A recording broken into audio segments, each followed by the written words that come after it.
Y como introducción, pues nada más mencionar que hay algunos pacientes que piensan que el cannabis medicinal es para todos, lo cual la respuesta es obviamente que no. El cannabis no es una cura mágica. Eso hace que muchos pacientes tiendan a la automedicación y es tarea de nosotros tratar de introducirlos al buen uso de estas opciones terapéuticas. Sabemos que el cannabis en general, pues aprovechando toda la planta cannabisativa, puede ser para uso en la industria textil, puede ser para la construcción, para los cosméticos, aparte de para los apoyos en médicos. Pero en este caso nos vamos a concretar al cannabis medicinal. Esta era la primera pregunta. Y aquí nos encontramos con el primer obstáculo que tenemos en el sector salud, o sea, en el personal profesional, en donde al ver que hay poca evidencia científica y también falta de educación, pues estas son las principales barreras, una de las principales barreras con las que nos vamos a encontrar del por qué los médicos están reticentes a poder indicar el cannabis medicinal. Estas son algunas monografía y un libro con respecto al cannabis. El que tenga interés lo puede acceder a él vía internet. Y vemos como a la parte de arriba viene una recomendación de una revisión sistemática y un metaanálisis, que es lo que nos da la evidencia nivel 1, que es la más contundente y la que nos mostrará más adelante las principales indicaciones del uso del cannabis medicinal.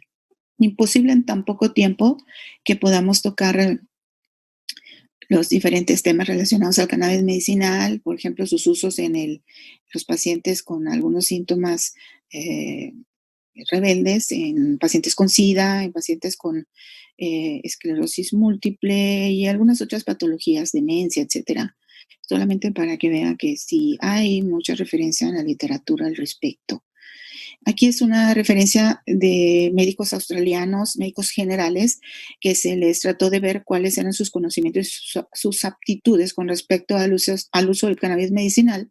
Y bueno, vemos que más de la mitad de los médicos encuestados dijeron que sabían que estaba disponible bajo con el uso de una receta médica ciertas indicaciones para el uso del cannabis medicinal. También consideraron que de esos pacientes, un poquito menos de la mitad pudieran ser beneficiados con el uso del cannabis medicinal, pero contradictoriamente a todo esto, cuando se les pregunta que si de sus pacientes que están viendo ellos en consulta les gustaría indicar bajo receta, pues ellos como que no dieron una respuesta muy contundente al respecto. Es decir, les gustaría poder recetar cannabis y el 28% contestó que sí le gustaría y el resto, pues como que le pensaron mucho para poder tomar la decisión. Y lo que pasa es que muchas de las veces, como dice la última pregunta, es que no se sienten cómodos de tocar el tema con los pacientes y se sienten que no tienen la preparación suficiente para poder abordar el tema. Y la conclusión precisamente del trabajo es esa, que necesitan que se lleven a cabo más cursos de capacitación en conocimiento del uso del cannabis medicinal para que esta situación de incomodidad y de desinformación y de falta de preparación no esté presente en ellos y puedan indicarlo de manera adecuada.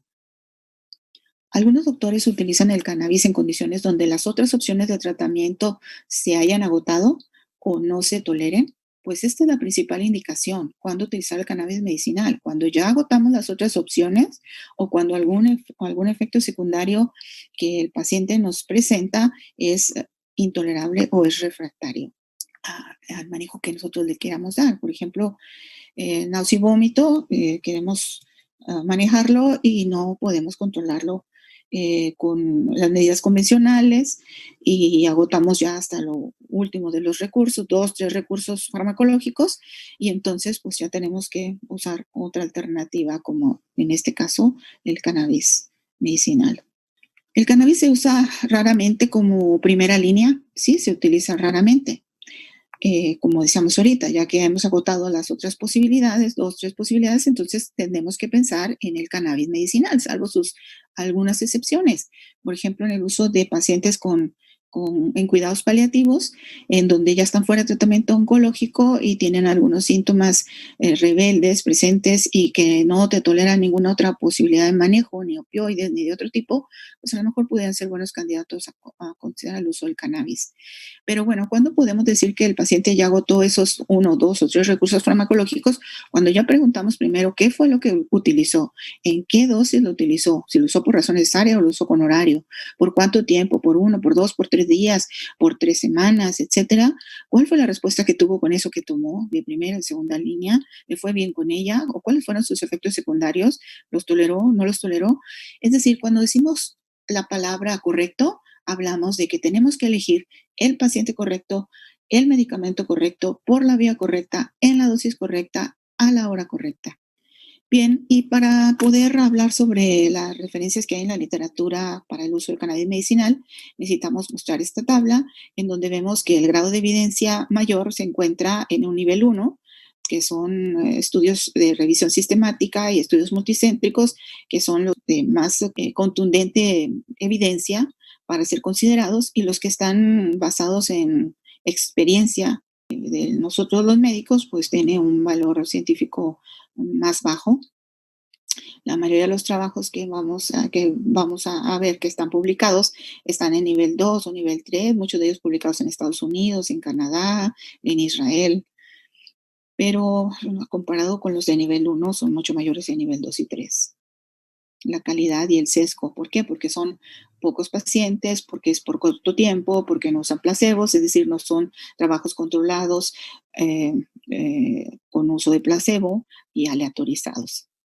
Entonces, los trabajos que tienen evidencia científica más contundente, como número uno de uso de los cannabis medicinal, el uso del cannabis medicinal está con los problemas de dolor y es el dolor crónico, el tratamiento del dolor crónico. La segunda indicación es para náusea y vómito inducida por quimioterapia, también la espasticidad debida a esclerosis múltiple, los problemas de crisis convulsivas refractarias o intratables en síndromes como estos dos que menciono acá, el Dravet y el Lennox, y otros más que hay que son raros, a veces hasta se consideran como síndromes huérfanos, porque es poco lo que se puede eh, considerar que les pueda beneficiar, así como también a la fibromialgia, que hay muchos tratamientos, pero nada en específico, también a veces considerada también como una enfermedad huérfana. Y de evidencia moderada, pues es para los trastornos de sueño, puede ser como la apnea de sueño o los disturbios de sueño ocasionados por la misma fibromialgia, o los trastornos de sueño ocasionados por el mismo dolor o por una esclerosis múltiple, y también para el tratamiento del glaucoma, para disminuir la presión intraocular. Y la evidencia considerada como limitada la vemos en el trastorno cognitivo menor, o también llamado enfermedad de Alzheimer, que es un tipo de demencia. Muchos geriatras utilizan en enfermedad de Parkinson también para el control de la rigidez que manifiestan estos pacientes, mucho la presentación de CBD con excelentes resultados, y eso que la evidencia es limitada. En casos de esquizofrenia, porque puede tener, en el caso del uso del CBD, un efecto positivo de reducción de las crisis de los pacientes que tienen delirio, alucinaciones o incoherencias, y efectos negativos cuando se trata que utilizamos el THC, porque sabemos que esto puede disparar nomás las crisis de un paciente con esquizofrenia. También para trastornos de estrés postraumático, para hiporexia o anorexia, caquexia en pacientes con SIDA, espasticidad por otras patologías como esclerosis lateral amiotrófica y otros síndromes también que no son muy comunes, en las lesiones de cerebro traumáticas o por hemorragia o problemas de la médula espinal. Aún estamos en que la evidencia sigue siendo sesgada y muy limitada. Y si mencionáramos un algoritmo, ¿cómo consideramos un paciente que es candidato al uso de cannabis medicinal? Pues veremos primero lo que vimos en la evidencia contundente de estas 4 o 5 patologías principales. Luego, si vemos que sí las tiene, vemos, bueno, que ella tiene esas patologías. Vamos a ver si ya agotó estos recursos farmacológicos. Yo uso 2 o 3 recursos farmacológicos, o es refractario a ese síntomas ya al manejo que se le está dando, o es intolerante al efecto secundario que está presentando. Entonces, seguimos considerando que es un buen candidato para el uso del cannabis medicinal, y ya los subdividimos cada patología para saber qué es lo que le vamos a dar, si es un cannabis cannabis medicinal de tipo sintético o es de tipo natural. Y siempre le explicamos a los pacientes riesgos y beneficios de lo que están tomando como un medicamento. ¿Tiene el paciente alguna condición o problema que pueda desaconsejar el uso del cannabis medicinal? Pues esto lo vamos a saber cuando hagamos nosotros la historia clínica completa. Por ejemplo, los antecedentes personales patológicos, podemos darnos cuenta de que el paciente tiene algún problema cardíaco, un problema renal, un problema hepático, etcétera, o que el paciente tiene un antecedente familiar también de un problema psiquiátrico, o que el paciente tiene un problema de tabaquismo, alcoholismo, dependencia de algún sedante por años, etcétera. Y todo esto nos va a ayudar para poder tomar una correcta decisión sobre el uso del cannabis medicinal. Situaciones sociales, pues ver en el ambiente en el que se mueve el paciente, a veces hasta algo que podamos subestimar, que es el tener niños o jovencitos en la casa que pueden aprender del ejemplo de lo que nosotros hacemos dentro en casa como pacientes. Y entonces, pues sí, los exponemos mucho a donde tenemos esas sustancias que nosotros estamos manejando con un fin médico principalmente. Y recreativo, pues peor todavía. Entonces, ¿cuáles serían las recomendaciones para el uso del cannabis medicinal?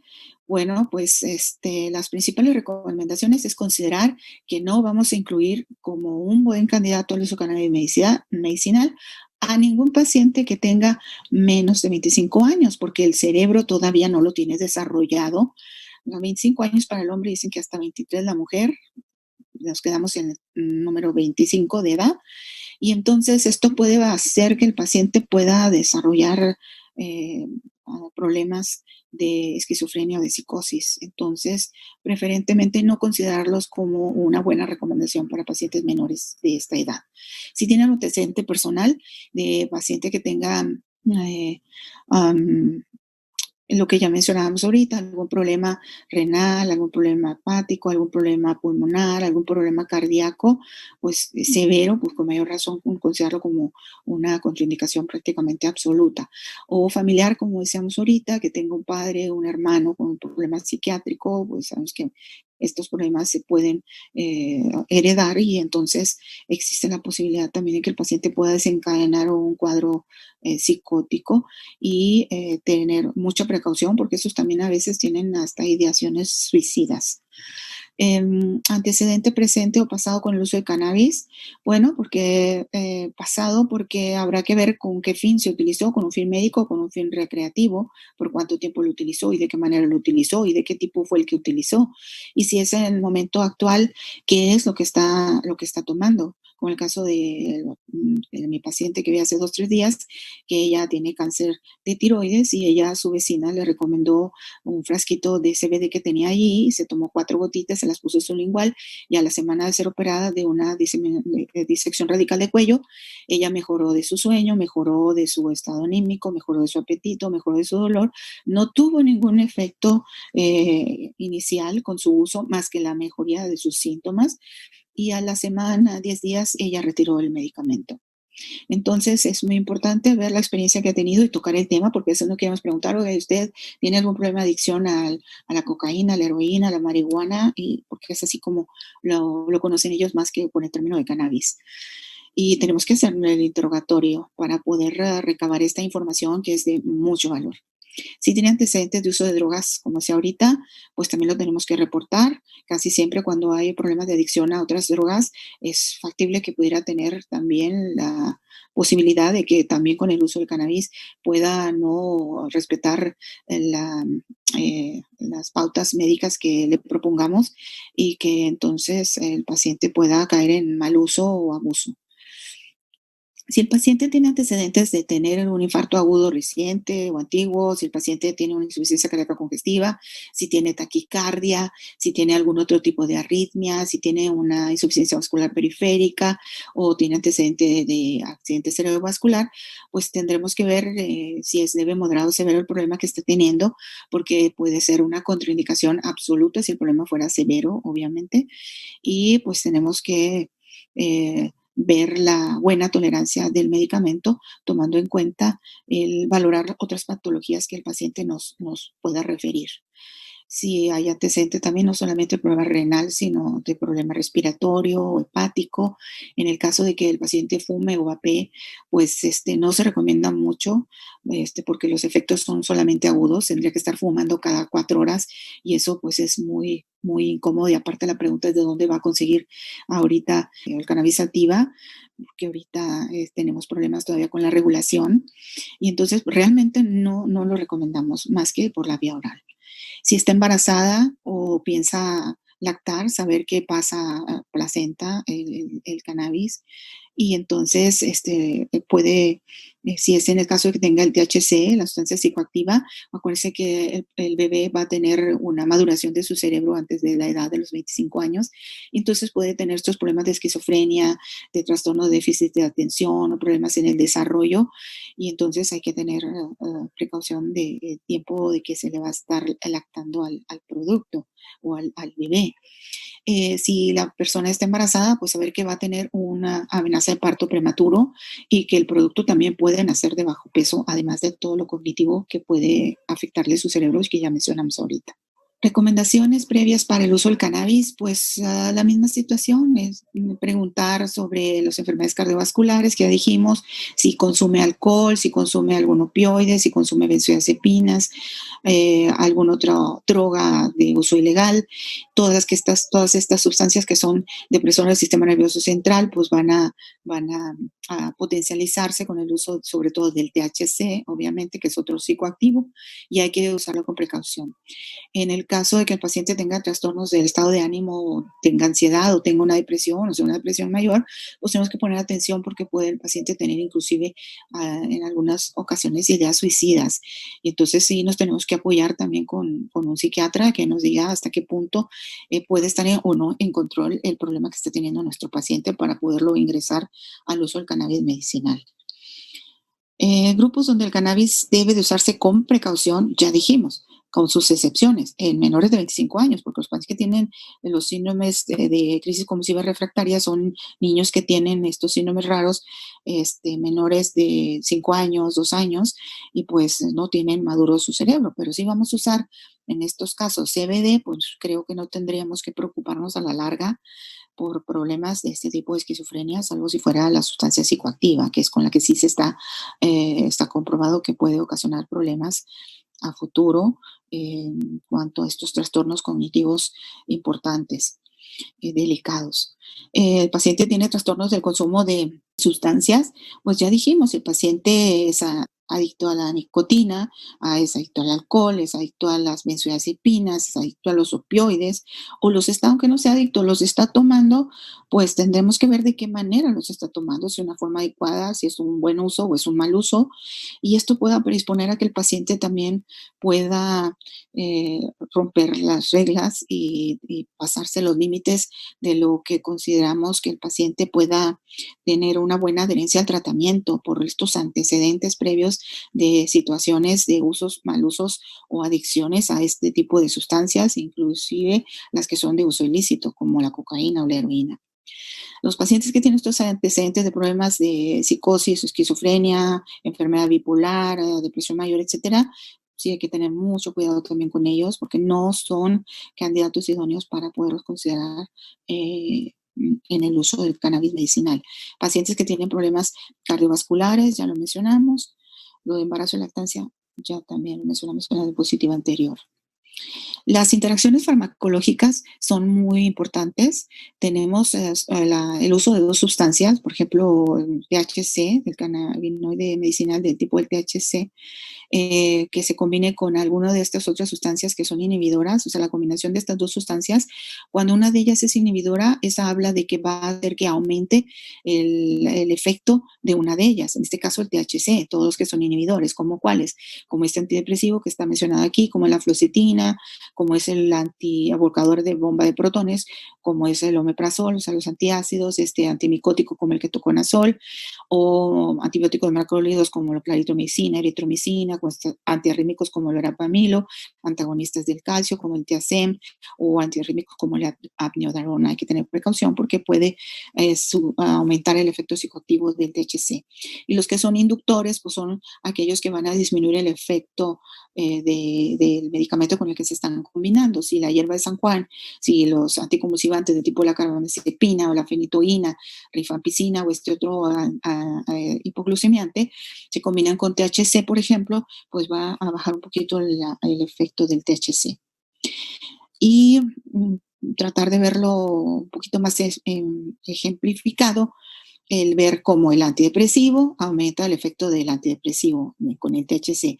En el caso del opioide aumenta la sedación, en el caso de la benzodiazepina se incrementa los problemas también de depresión. Cannabis y manejo de vehículos. Esto en relación principalmente a sustancias psicoactivas del THC. Si el paciente está usando algo por vapeo, por inhalación, que hace en 5 minutos y que su efecto desaparece en 2 a 4 horas, pues después de 4 horas entonces sí podrá conducir. Aquí la pregunta que yo haría es: ¿de dónde consiguió esa planta del cannabis? Si fue del mercado negro o lo cultivó su vecino o de dónde. Porque ahí es bien difícil saber la concentración y saber que esa cepa tenga cuánto THC y cuánto CBD, y luego, pues como el efecto es tan rápido y dura tan poco, entonces tiene que estar cada 2 a 4 horas fumando y fumando y fumando, y es más fácil de caer en toxicidad. Entonces, no es lo que recomendamos. Recomendamos preferentemente medicamentos por la vía oral. Y si ya se vio esta charla con mis compañeros el día de ayer, seguramente, pues verán que el efecto de inicio de la cannabis por vía oral es a la hora y media, y el efecto puede durar entre 4 a 6 horas, que es cuando ya el paciente pudiera manejar o ya pudiera usar una grúa dentro de una tienda de conveniencia, etcétera. En algunas ocasiones se puede prolongar hasta 8 horas, que es cuando nos damos cuenta cuando el paciente se muestra muy energetizado, ¿verdad? O sea, muy eufórico. Y esto es simplemente para ver que está contraindicado el uso del cannabis en los tiempos que tiene de las horas del uso de esta opción terapéutica. Por eso tenemos que estar entendidos de cuánto tiempo ha pasado de la última administración del cannabis medicinal para saber si el paciente está en condiciones de poder manejar. Y esto pues confirma lo que acabo de decir: actúa en horas, lo que es por inhalación, o sea, fumado, por vapeo, y en 2 a 4 horas desaparece el efecto, el oral en 6 a 8 horas. Vean que para crisis agudas, pues se puede usar en alguna ocasión como algún rescate en dolor en algunos pacientes con cáncer avanzado, pero excepcionalmente es la recomendación. Y en forma crónica, preferentemente todos los medicamentos que puedan ser por vía oral. ¿El paciente ha usado cannabis anteriormente y cuál fue su respuesta?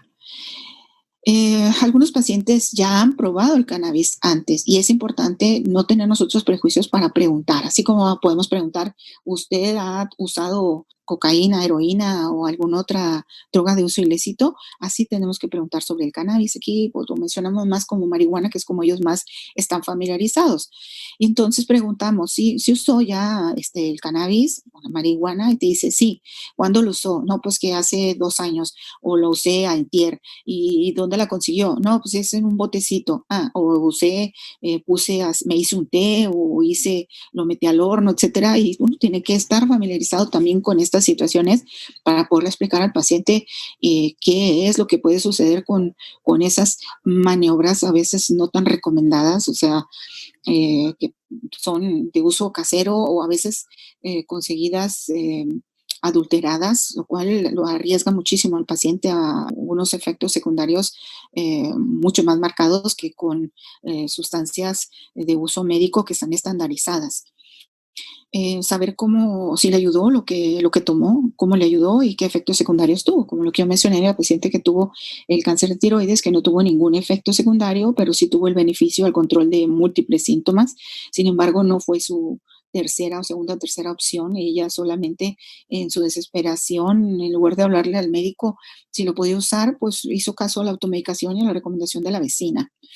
Y le fue bien, pero esta es la situación: cómo podemos hacer que les vaya bien a todos, no nada más a unos que en una situación muy esporádica resultó que les fue muy bien, pero a otros no les va igual.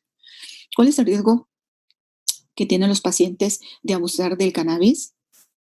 El riesgo es desarrollar este problema que en el DSM-5 se llamaba antes adicción, o sea, un estado de dependencia psicológica. Ahora se conoce como trastorno por consumo de cannabis o trastorno por el consumo de drogas, que se presenta, por ejemplo, un síndrome de abstinencia por THC, que es el psicoactivo, se puede ver después de suspender el medicamento a los 2 días y puede durar los síntomas que no son tan severos, puede durarle 1 o 2 semanas comparado a los problemas que se pueden adquirir por la adicción al alcohol o al tabaco o a los opioides, pues realmente es en un grado menor. ¿Cuáles serían los efectos por el uso agudo del cannabis medicinal? Lo más frecuente que podemos ver como efecto secundario es el aumento del latido cardíaco, o sea, la taquicardia, la sequedad de boca, o sea, la gerostomía, la pérdida de coordinación, a veces más que nada la vemos como mareo o como somnolencia o como debilidad, enrojecimiento de los ojos, o sea, de la esclera, de lo rojo, lo blanco del ojo, se pone rojo. Em, Saber que pueden tener también la disminución de la capacidad de reacción, que eso es lo que hace que no manejen, que tienen falta de coordinación motora. Y cuando también, al tener también problemas de taquicardia, se habla de problemas principalmente de hipotensión que puede notarse con su uso. Algunos no, como mi paciente que no tuvo este problema, pero puede haber una hipotensión ortostática, aquí dice de manera inicial y ya con un uso más continuado se puede notar hasta problemas de hipertensión supina. Lo más frecuente es, inicialmente pueden tener hipertensión, esto es como todo, es como el dolor puede ocasionar hipertensión, el susto, el estrés nos puede ocasionar hipertensión a cualquiera. Entonces, al principio hipertensión, pero lo típico es que tengan problemas de hipotensión, de taquicardia, sequedad de boca, mareo. Algunos, aunque no menciona acá, puede ser hasta que tengan náusea, pero no es lo más común. Lo más común es precisamente tener los ojos rojos, la sequedad de boca, la taquicardia, la hipotensión, la debilidad, el decaimiento. En forma crónica, pues ya mencionamos los problemas a nivel de, sobre todo a nivel cardiovascular, o los efectos a nivel de la persona embarazada o en un menor de edad, bueno, no menor de edad, no menor de 25 años, los problemas de esquizofrenia cuando se decide ingresarlo a tratamiento, sobre todo cuando tiene THC. ¿Qué opina el paciente sobre la terapia con cannabis medicinal? Pues yo creo que muchos de ellos no pueden ni opinar porque ni siquiera saben que existe para fin médico. Quizás lo tengan conocido, pero en la clandestinidad y con un fin recreativo. Pero es nuestra tarea poderlos ubicar a ellos en esta realidad que ofrece un panorama más amplio, en que ellos entiendan que sustancias de los cannabinoides hay dos, que es la THC y la CBD, y que si lo que ella está tomando, esa paciente, es CBD, pues no debe de estar tan preocupada por los efectos psicoactivos que ocasiona el THC. Y eso lo tendremos que explicarle a la paciente para que ella pueda entender y estar tranquila, confiada, segura de que va a obtener el beneficio esperado y esos estigmas sociales o de desinformación sobre lo que se le está administrando, pues desaparezca y tenga más confianza en el producto y en nosotros. Muchas personas tienen fuertes sentimientos sobre el cannabis, pues muchos saben que existe y les va bien, muchos ni siquiera saben, como decía yo ahorita, y algunos más están preocupados porque pues esconden que están fumando el cannabis o esconden que están consiguiendo para hacer su tecito, o por lo mismo desconocen que existen presentaciones en el mercado que son muy buenas, como en el caso del CBD, porque casi siempre cuando se va a meter un paciente al uso del cannabis medicinal, siempre la recomendación número uno es empezar con CBD y después ir ascendiendo la dosificación o la concentración del medicamento y luego ya, si es necesario, pues entrará al CBD uno a uno con el THC, y si aún así tuviera la rebeldía, pues entonces ya subiría la dosis del THC del combinado con el CBD, y sabemos que el CBD combinado con el THC va a ayudar a que bajen mucho sus efectos psicoactivos y sean mejor tolerado el THC. Entonces, pues esa es nuestra tarea, tratar de irlo introduciendo al paciente poco a poco a la manera correcta del uso de los cannabinoides para uso con un fin médico. ¿Cuáles son los objetivos y el plazo esperado para que este tratamiento de cannabis medicinal, digamos que tengamos el efecto y podamos decir hasta dónde podemos seguir con él? Bueno, primero tenemos que ver cuáles son las expectativas del paciente, por qué la está tomando. Pero lo está tomando porque quiere el control de síntomas, o lo está tomando porque quiere no tener problemas, porque quiere no estar deprimido, porque quiere no estar ansioso. Y es muy importante saber y para poder cubrir esos objetivos. Lo que más nos interesa es que la mayoría de los pacientes podamos responderle al control de síntomas refractarios, podamos mejorarle la función, es decir, que el paciente pueda comer bien, que el paciente tenga una mejor calidad de su sueño, que el paciente esté relajado, que el paciente no esté angustiado, que el paciente esté tranquilo, que el paciente esté controlado sus síntomas, su dolor, su náusea, etcétera. Eso es mejorar la función, más que andarnos fijando los números que habitualmente aprendemos cuando se nos pregunta sobre dolor. Dime del 1 al 10 cuánto dolor tienes. Y 10 es el dolor máximo, ¿en qué número andas? No, pues ando en el 7. Y tú le dices, no, pues fíjese, don José, le ayuda muy poco a controlar el dolor porque está en 7. Te dice el paciente, no, doctora, mire, ya como, ya duermo, ya hablo, ya me comunico, ya salgo, ya no estoy encerrado, ya disfruto. Pues ya mejoró su función. Eso es lo que queremos también en el caso del cannabis, mejorarle la función al paciente en situaciones especiales, específicas que ya mencionamos ahorita y considerando todas aquellas situaciones que pueden exponerlo en riesgo para tener la confianza de que estamos ofreciendo la mejor alternativa. Y obviamente la meta es la mejoría de la calidad de vida. ¿Cuáles son los beneficios versus los riesgos para el paciente? Pues ya lo mencionamos en la diapositiva anterior, que son disminuir principalmente los síntomas y mejorar con ellos su calidad de vida. ¿Cuáles serían los riesgos de cualquier paciente que va a tomar por primera vez el cannabis medicinal?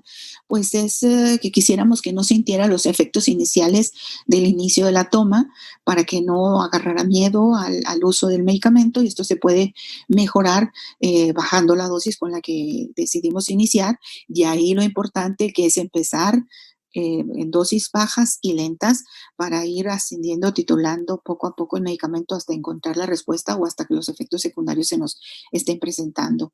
Y evitar el abuso con pacientes que tienen antecedentes previos de abusos de otras sustancias, con entender que esto no es cada y que me da, porque es más fácil que el paciente caiga en problemas de adicción, sobre todo cuando hablamos de THC, que es el psicoactivo, y no tanto con el CBD. ¿Voy a poder hacer un seguimiento regular del paciente? Es nuestra última pregunta. El seguimiento, obviamente que es de suma importancia. ¿Por qué? Porque con esto evitamos la automedicación y con eso evitamos que los pacientes abandonen los tratamientos que son buenos.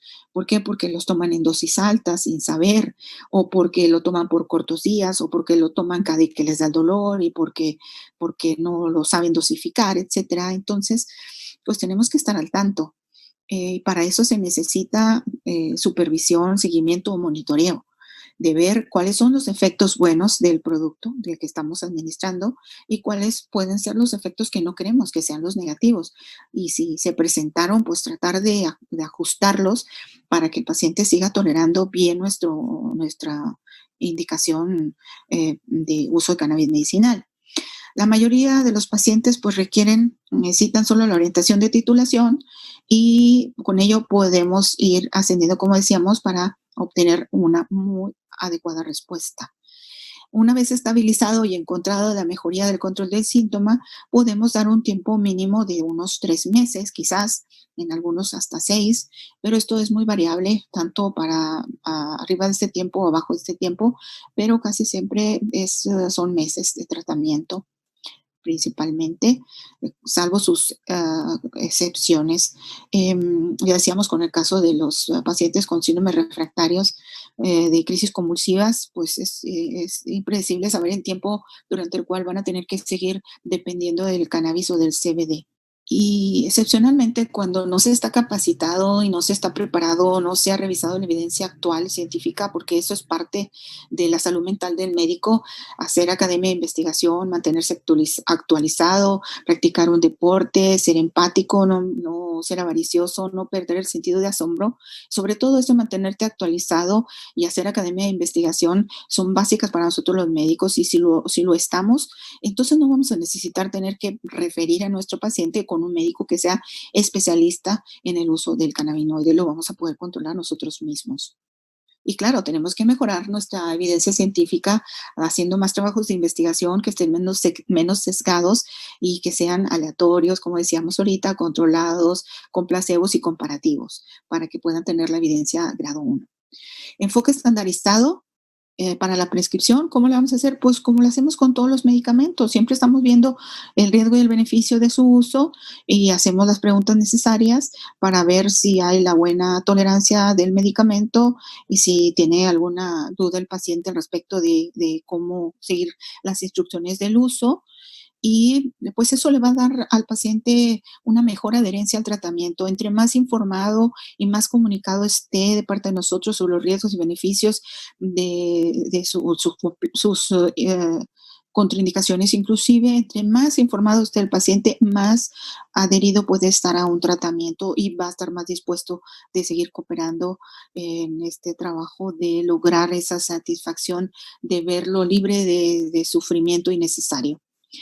Y la última comentario es con respecto a que el cannabis medicinal tiene que ser una opción que debemos considerarla, que tiene mucho por ser explotada, sobre todo hace falta quitar lo anecdótico o basado en nuestra experiencia y tratar de publicarlo para que los demás sepamos las nuevas, seguramente, indicaciones que el cannabis puede tener y deje de ser, como decía yo ahorita, una situación meramente anecdótica. Entonces, pues el que no cambia, lo cambian, o sea, hay que actualizarnos en esto y si seguimos haciendo lo mismo, pues nunca vamos a obtener resultados diferentes. Así es que hay que aprender a tomar decisiones, a aprender a tomar iniciativa en estas situaciones y quitar esas barreras que decíamos ahorita del estigma social sobre el uso de estos medicamentos o estas sustancias como que vemos en el cannabis medicinal, cannabis sativa, que contengan THC o CBD, ya sean naturales o sintéticas, y tomar en cuenta las indicaciones que ya vimos durante todo el desarrollo de esta charla. Muchas gracias y estoy a sus órdenes.